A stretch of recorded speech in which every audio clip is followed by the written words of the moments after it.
Welcome to the podcast, Let the Prophet Speak. We continue our study of the first book of Samuel, that's Shmuel Aleph. We are in the middle of chapter 18, Perek Yud Ches, and we just read in the first part of this chapter how King Saul, had the chance, had every opportunity to graciously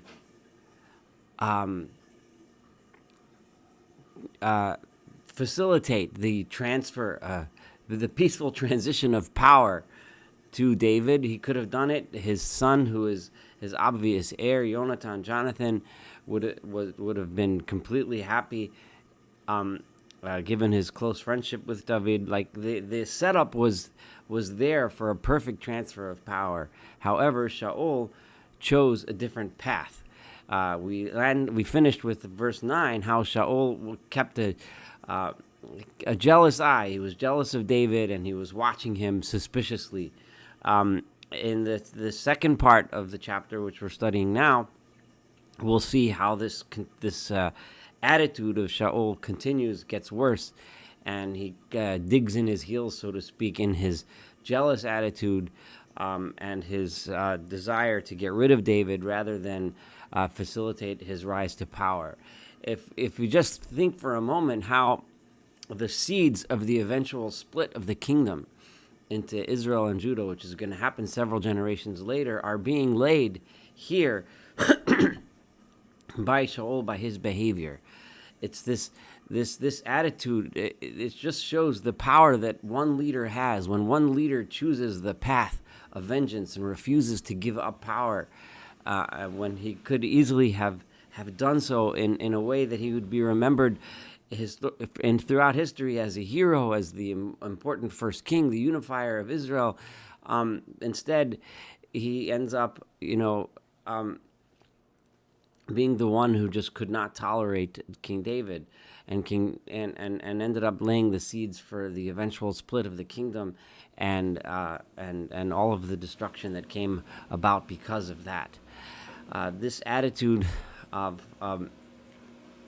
selfishness and arrogance on the part of a leader is unfortunately something that we see all too often throughout our history and throughout modern times. So let's do verse 10, where we're up to Vayihimi Macharat. It was the next day. Vatitzlach ruach Elohim ra'a el Shaul, and a evil spirit of God came over Saul.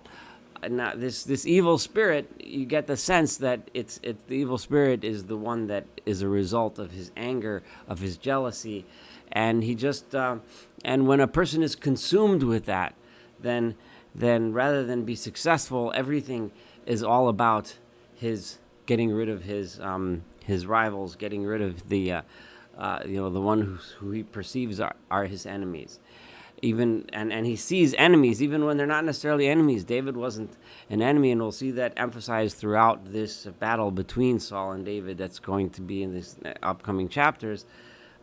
He just never gets the fact that David isn't an enemy. But so being consumed by this anger, vayisnabe betoch habayis. Literally, the word vayisnabe means, and he prophesied in the house. And Rashi points out, and it's clear that this prophecy here doesn't mean he was receiving words of God, in a prophecy. It's like the same way a prophet is consumed by his words and speaks in parables and speaks in sometimes unintelligible ways, or ways that don't make obvious sense.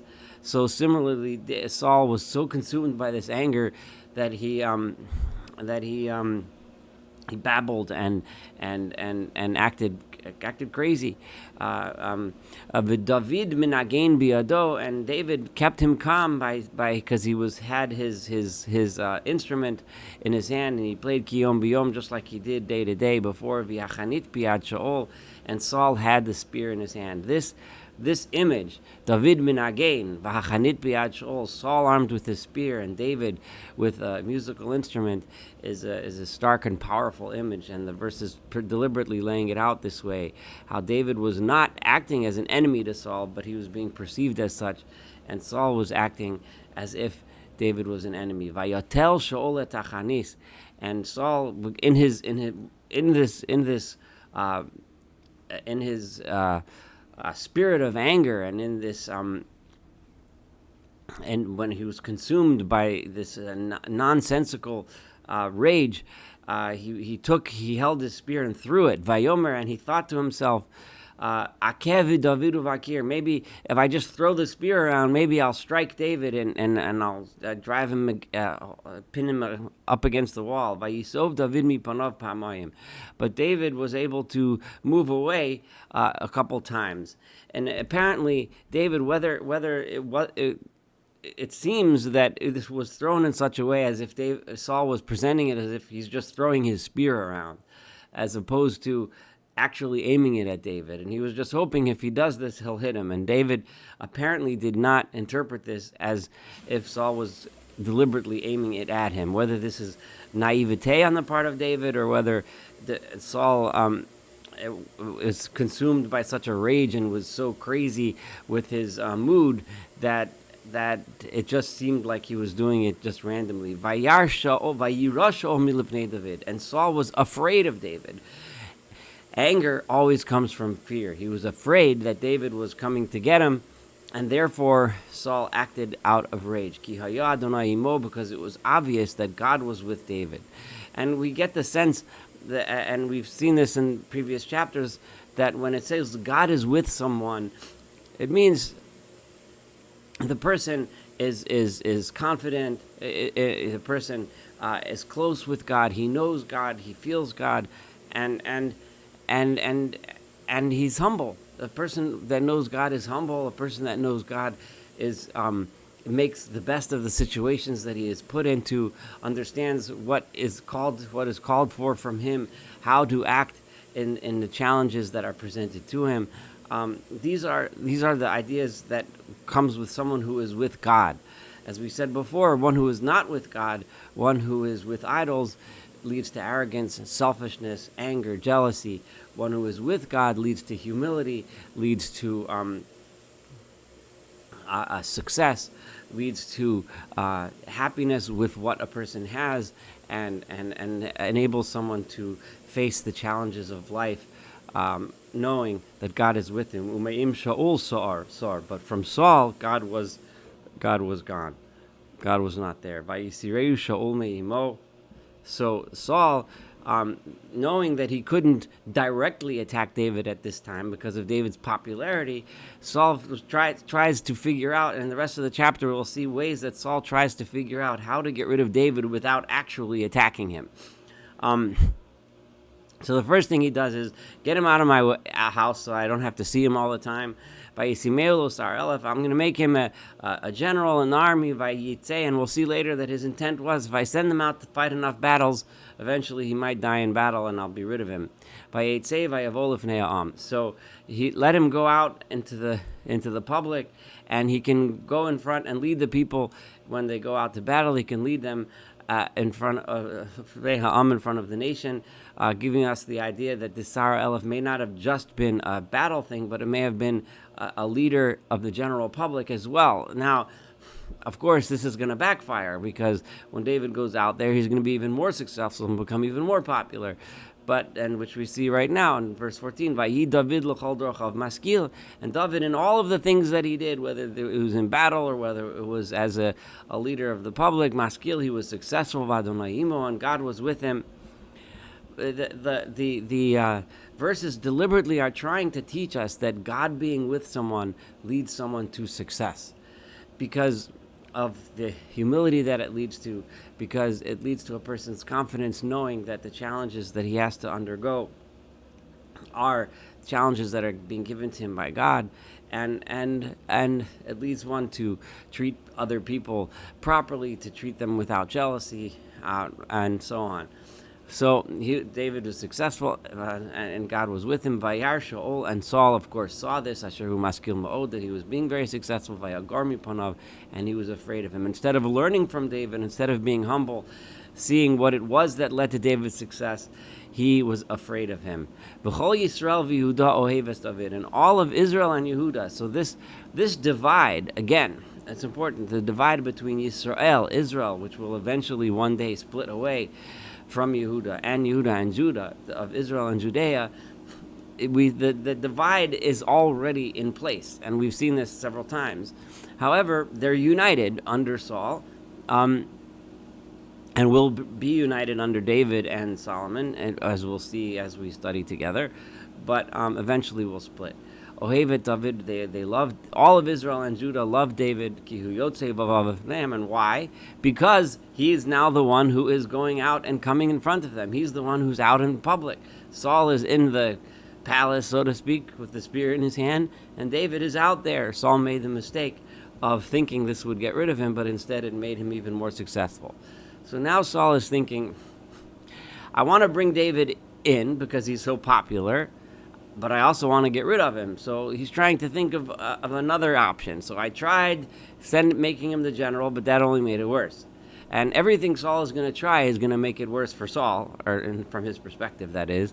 But let's see what he tries next. Vayomer Shaul al David. So Saul said to David, remember back when at the fight against Goliath, the promise was made that whoever kills him will marry the daughter of the king. So Saul has to fulfill that promise. So let's see what he's going to do. Hinei viti hagedola. I have my older daughter. I have several daughters. My older one is Meirav. Her name is Meirav. Ota eten lecha leisha. I can give her to you as a wife, so you can marry Meirav. Ach heyei li leven chayil. Except on condition, I want you to be one of my soldiers. I want you to be of my soldiers. So you see what Saul has in mind here. On the outside, he's going to show to the people, "Ooh, I'm bringing him in as my son-in-law." But really, his plan is to keep sending him to battle, hoping he'll die. So this way, you can wage the wars of God. And Saul is thinking to himself, Altahi Adivo, my hand won't go directly against David, Utahivo Yad Pelishtim, and instead the Philistine, the enemy, they can take care of David for me. So David's response, Vayomer David el Shaul, David said to Saul, Mi anochi umi chayai, who am I and what is my life? Mishpachat avi Yisrael, my father's family in Israel. We're a humble family, that I should be the son-in-law of the king.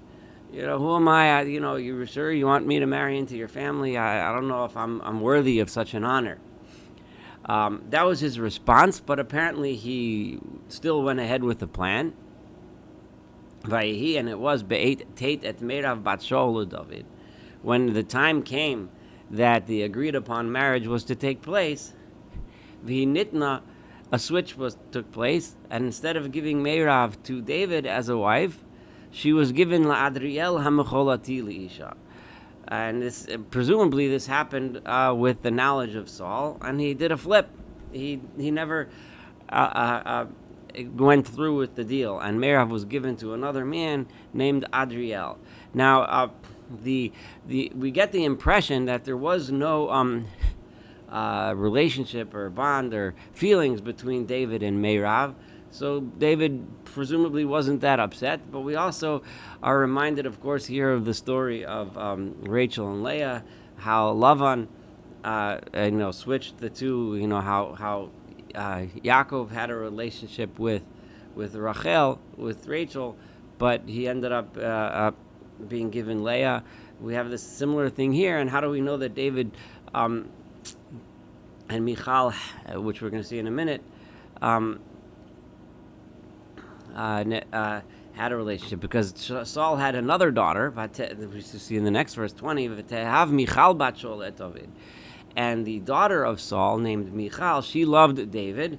We're not told here of what David's feelings were towards Michal, but we are told that Michal loved David. So now we have Jonathan, who's Saul's son, loving David. Michal, who is also Saul's daughter, loving David.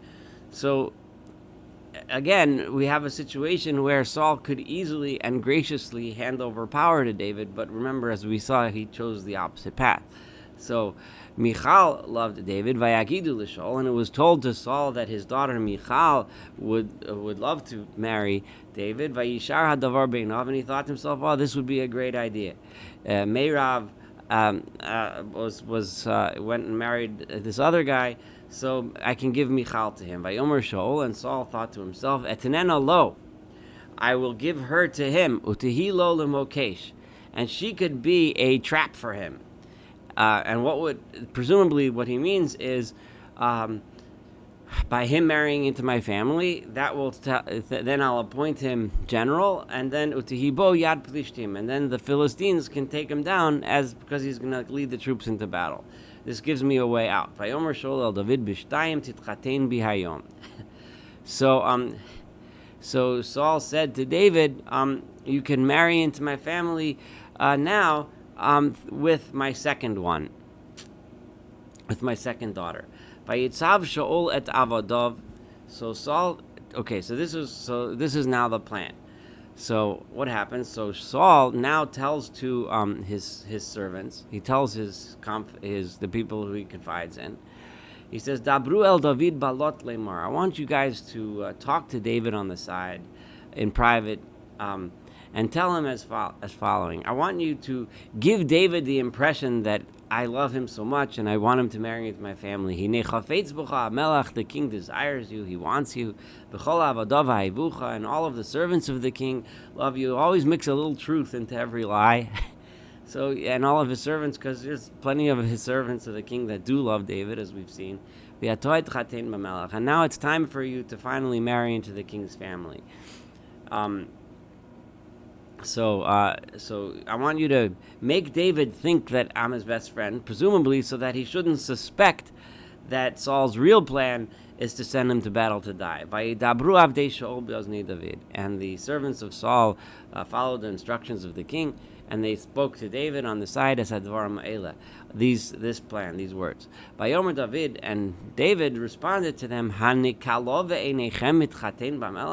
is this a light thing to you? Someone should marry into the family of the king. I'm a poor man, and I'm a nobody. I'm a lightweight. Language of Kala. Nikle is the language of Kala. I'm a lightweight. I'm a nobody, right? And you think it's nothing, to marry into the king, you have to be somebody special. Who am I?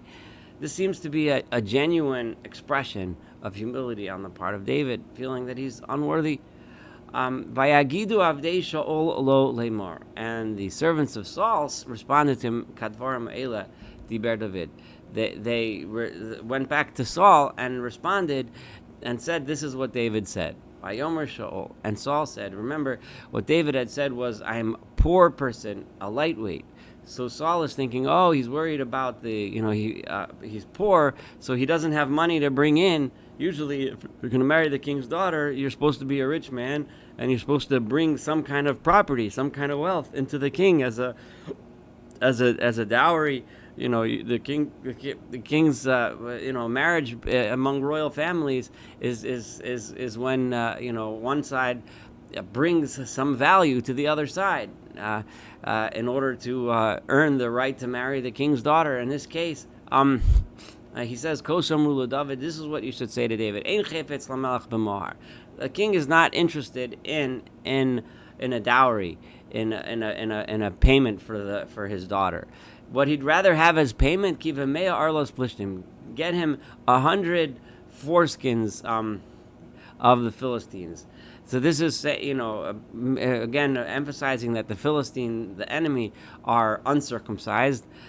Get me 100 of their foreskins, which is obviously not an easy task. They're the enemy. You'd have to attack them and circumcise them and bring the. So the idea being, this is if David can pay this dowry, presumably he'll die in the process. I want you. What you pay me, Saul is sending to David as a message. What you pay me is being my military leader. So you'd go ahead and take revenge of the enemies of the king. B'shaol choshav, and Saul is thinking while he's saying this, lapilet David biad plishtim, that in the end what's going to happen is David will die at the hands of the Philistines. Vayagidu avadav David et dvarim ha'ela. So Saul's servants said to David these words, Vayishar hadavar be'enei David, and it seemed like a good idea to David. I could do that. L'hitchatein b'melech. I could marry into the king's family. Um, by and the way I'll earn my place is by being a warrior, and that I could do. I know I'm an effective warrior, and I know how to fight the Philistines, as we've seen already. He's quite experienced and quite good at that. V'lo mal'u hayamim, and presumably Saul gave David a time period within which to do it, like 30 days to get the. It doesn't specify that, but that's what it seems like. So before the time period was up, Vayakam David, and David got up, Vayilachu v'anashav, and he and his men, his soldiers. Remember, David was appointed an officer over a significant proportion of the army. Vayachba plishtim, and they went and they fought against the Philistines, and they struck down Masayimish, 200 men. So even though he was asked to get Mea 100, he did twice what the king asked. By Aveda Vidit Arloteam. So David brought back as a trophy of war the foreskins of the 200 Philistine soldiers that he had killed in battle. Vayimal lamelech, and he brought them out to the king, and they counted them out. L'hitchatein b'melech. This is my dowry. Now I could marry your daughter Michal. And presumably David loved Michal as Michal loved David. At least that's the impression we're being given here. Vayitein lo Shaul et Michal bito isha, and Saul gave David Michal his daughter as a wife, and David is now a general. Vayar Shaul, and Saul saw Vayeda, and he knew ki Adonai im David, that God was with David. But remember, he misunderstood what this means, right? He thought that God being with someone is the same way a pagan god is with. He has the favor of the gods. He did what it was, he has some kind of magic spirit with him. Michal bat Shaul ahevatu, and Michal, the daughter of Saul, loved David. Again, this is emphasized that Michal loved David. And again, the verse, even though one might assume that David had feelings for Michal, but for reasons which we may understand as we study this relationship, the verses emphasize Michal's love for David, but it doesn't mention David's feelings for Michal, which might help us understand a little bit about their relationship. Vayosef Shaul leiro mipnei David, and Saul continued even more to be afraid of David. Owed even more. Vayihi Shaul oyevet David, and Saul was the enemy of David kol hayamim for from then on. It never got better. Vayetzu sarei Filishtim, and the chiefs of the Philistine army went out to battle. Vayihimi deitzei sam, and every time they went out to fight David, now David is their big enemy. Sochal David mikol avdei Shaul. David was even more successful than any of the servants of Saul. Vayikar shemo, he was successful in battle and repelling the attacks of the Philistines, and his name became Vayikar shemo ma'od. His name became very, very famous, very well loved. His name became very literally precious. His fame was solid.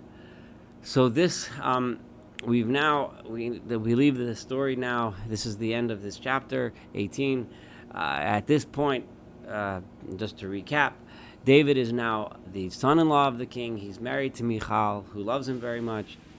David is ready to is a successful general. David's reputation is soaring. Saul would like to have him killed by the Philistines. Saul is not ready to confront David head on yet, but he's still trying to pretend that he likes him while we know that he doesn't, and he's still trying to orchestrate David's downfall in a backhanded way, which we'll see how that changes as this enmity between the two progresses. Thank you so much for studying this chapter with me together. Looking forward to studying more chapters and, of course, the entire book of Samuel together.